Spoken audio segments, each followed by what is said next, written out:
26 years old na si Mark Hera sa kanyang birthday bukas. At may mga nagtatanong, totoo ba ang balibalitang balak na niyang pakasalan ang girlfriend na si Ina Asistio next year?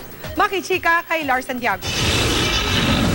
Hindi binigo ni Mark Heras ang Party Pilipinas teen dancer na si Julian Trono nang idaos ang dedication ng dance studio ni Julian.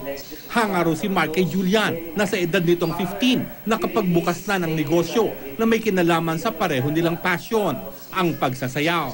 Super proud ako for Julian, di ba, na ayun nga, sa ganung klaseng edad niya, tulad yan, nasimulan niya na magkaroon ng studio at I'm sure na tuloy-tuloy na po yung mangyayari sa kanyang business. Si Julian naman, parehang pasasalamat kay Mark dahil isa ito sa mga nagpalakas ng loob niya para magbukas ng dance studio.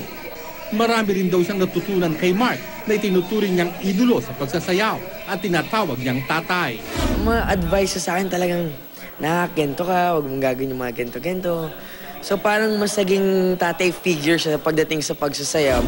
Bukas ay ipagdiriwang ni Mark ang kanyang 26th birthday.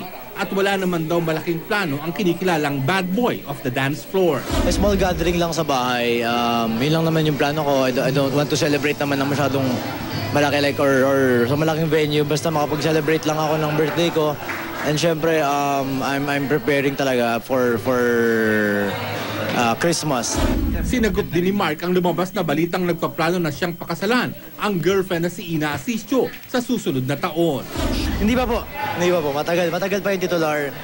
But I'm happy dahil we're still together at mas talo kami nagiging matibay habang tumatagal yung panahon. Lars Santiago, updated sa Showbiz Happening.